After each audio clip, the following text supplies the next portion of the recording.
Thousand Autumns, is a Meng Xi Shi novel. This is an audiobook made by fans for other fans.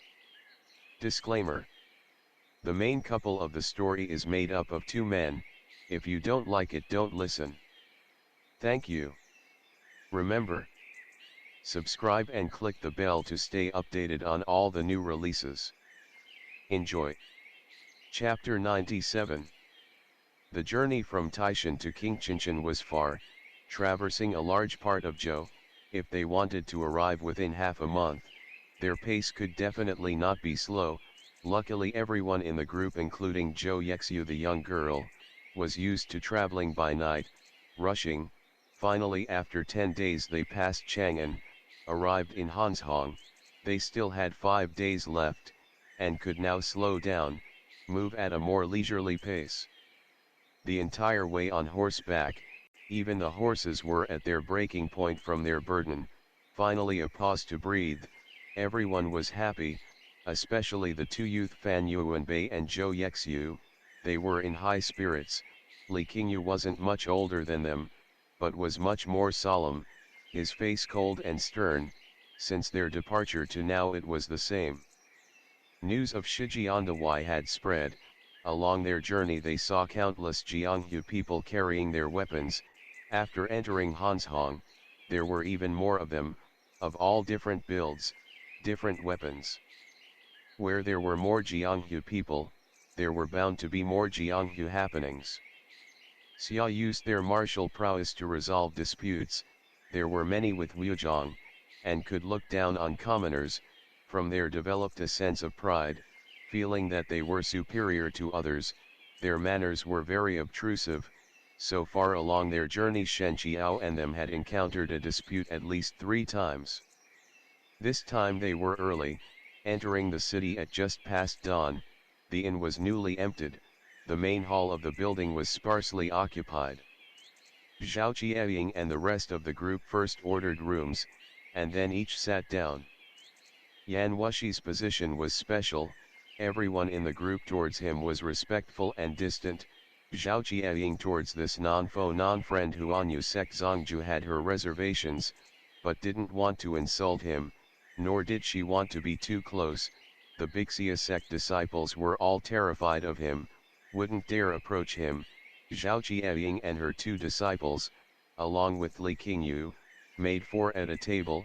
Yan Wushi was left to sit alone, no one around him. Observers may have found it strange. Shen Qiao walked over and sat down opposite him. Yan Wushi smiled. Qiao couldn't resist seeing me all alone, so came to sit with me. Shen Qiao, the customers will grow in number. When there aren't enough seats, they'll have to turn people away. I just don't want to inconvenience the shop owners. Yan Wushi saw him speak sincerely, looked unconcerned, poured him a cup of hot wine. The shop owners, to have a customer such as yourself, certainly derived it from 3 lifetimes of accumulated virtue. Shen Qiao, when he heard this, felt these words may have a deeper meaning. Then again, he may have misunderstood.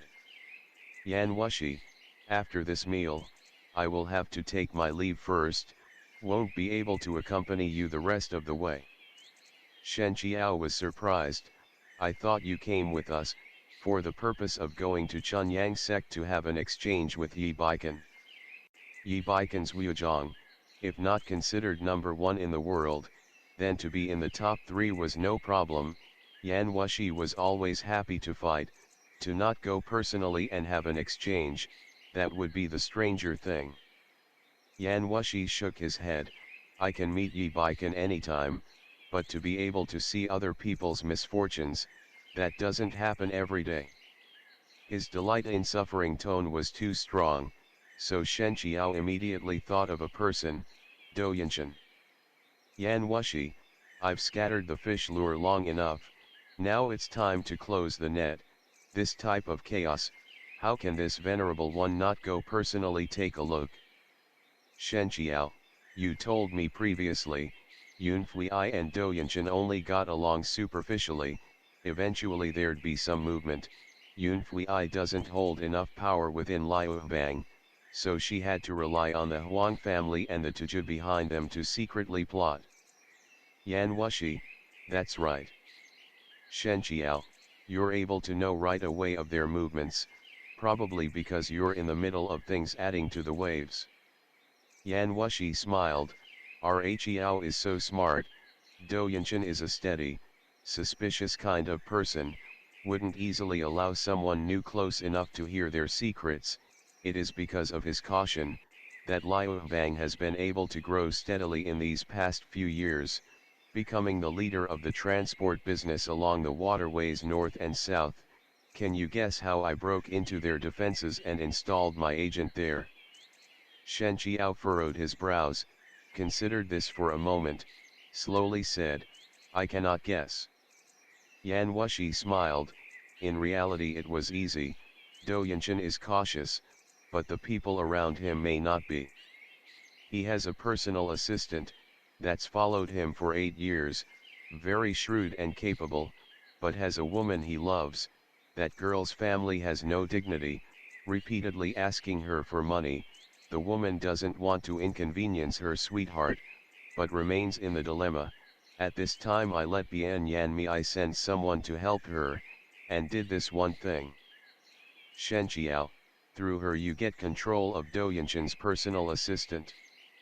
Yan Wushi shook his head and smiled, Qiao, you're too naive, Do Yanshan's personal assistant is shrewd and capable, this kind of brute method, how does it suit to be used on him? Bian Yan Mi only used this incident to gain the woman's goodwill, with a fabricated identity, pretending to be long-lost distant relative, gaining the trust of the woman's family, taking on the appearance of that woman's distant cousin. Shen Qiao, this is too convoluted. Yan Wushi, you shouldn't underestimate this small family connection. If it's just some unrelated stranger, why would anyone trust your good intentions?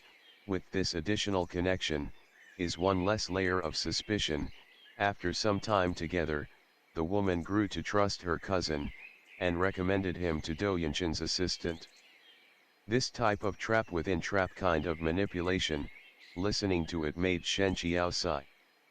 This person considered the royal court, the Jianghu, all a game, always looking over people's heads, arrogant and self-centered, and so accumulated a forest of enemies, in the end ambushed by 5 martial masters, scarcely avoided death and end of reputation as a conclusion, but apart from this, no one could deny his Wujiang skill or his cunning. Shen Qiao, according to what you said earlier, Do Yanshan's assistant is shrewd and capable, how is that cousin going to gain his trust? Yan Wushi, an unperturbed smile, profit. In this world, only a shared interest can band people together, more intimate than sibling or spouse. That assistant, since he started with Do Yanshan, sees and hears broadly day in day out, must have witnessed many extravagant settings, but he remains an assistant. Do you think a shrewd and capable person could bear it? Now if that woman's cousin were to provide a way of making money, so that he could also have his own business, after some time, do you think he will consider the other as on the same side? Shen Qiao had a realization, so you purposefully chose a shrewd person, because you knew he wouldn't be content with his circumstances, as opposed to an honest person. Yan Wushi, honest people also have their own weaknesses. In this world how can there be anyone with no flaws? Shen Qiao nodded, that's right, if you hadn't looked down on everyone and not taken anyone seriously, then later you wouldn't have given Guan Lingxin and Do Yanshan and the rest an opportunity. This sentence was clearly ridiculing him. But he didn't anticipate Yan Wushi's shamelessness, the latter merely smiled, you're wrong, that was my weakness from before, and not my weakness now. Shen Qiao couldn't resist laughing, your weakness now, is it that your face is thicker than the rocks on Taishan? His face often carried a smile, gentle and easygoing, but rarely did he laugh openly. Although this moment it was not a big laugh, the corners of his mouth couldn't stop drifting upward, even his eyes brightened, like jade after rainwater, lively and colorful. That's a strength, not a weakness. Yan Wushi was the type of person that did whatever came to mind.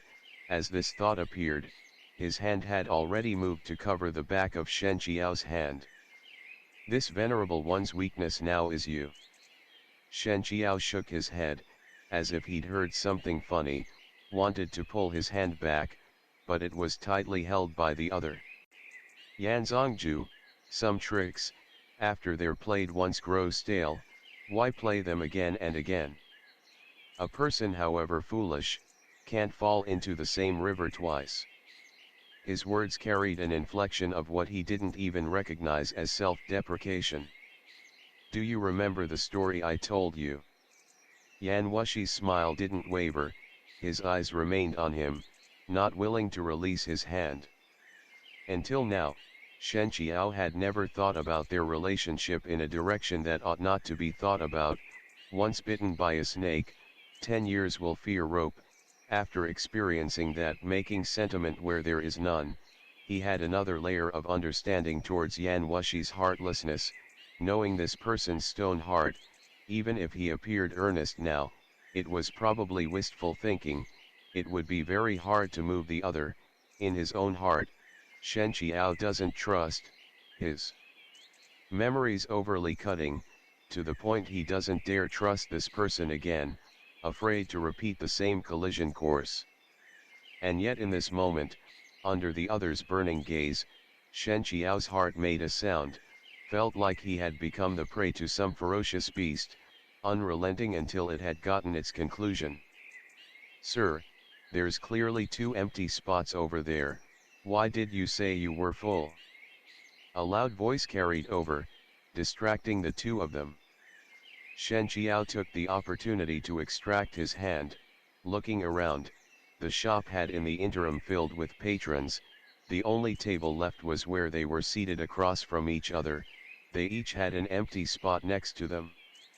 The custom now was not to sit casually at the same table with strangers, and usually there was no one insisting to be seated with a stranger, but some people didn't mind, and if they had martial prowess, felt like the other couldn't refuse them, in this way invoked a Jianghu dispute. The shopkeeper obviously did not want to see this place become the site of the next dispute, hurried to apologize and explain, said that very shortly, there will be patrons departing after finishing their meal, and there would be seats then. The loud voice, however, didn't accept this. The people in his group also didn't look very approachable. They hadn't just seen the empty spots next to Shen Qiao, they also saw Shen Qiao's Daoist robes, friendly, easy to bully appearance, and Yan Wushi wasn't even carrying a weapon. They looked like crushable soft persimmons. If they were instead scary looking, large muscle men seated there, they might not have dared. These people, I've seen them before. They belong to Dawao.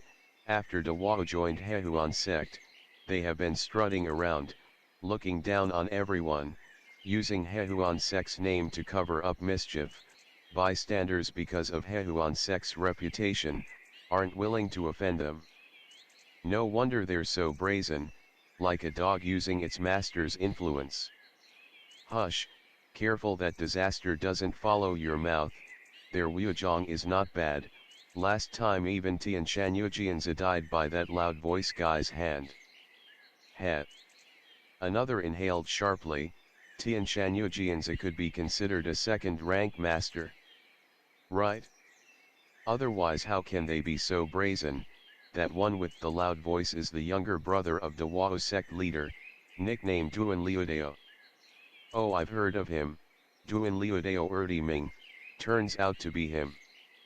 The conversation of the people at the next table was not loud, but could be heard by Yan Wushi and Shen Qiao.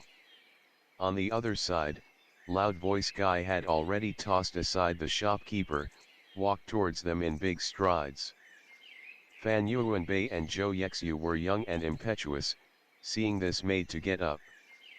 Yan Wushi of course didn't need their protection, but Shen Qiao was kind to everyone, and Wuxia sect owed him a huge favor.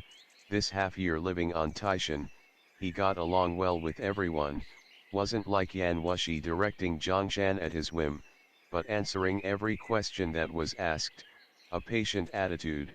When he was teaching his disciples he allowed observers like Fan Yuanbei, so everyone in Wuxia sect had gained a lot from his presence. Fan Yuanbei and the others treated him akin to teacher or brother, naturally couldn't watch him be disrespected. Zhao Qiaying compared to them had much more experience. She didn't move, just called out, "Sir, the lamb pot I ordered for table number 6, how come it still hasn't arrived? Huanyu sect Yanzongju and Shen Qiao Shendaozang have been waiting." These two names, especially the first one when spoken out loud, instantly swept through the main hall like a piercing chill. Everyone's movements had halted. That loud voice guy had one foot frozen in the air, and couldn't finish that step. End of the chapter. Stay tuned for more BL.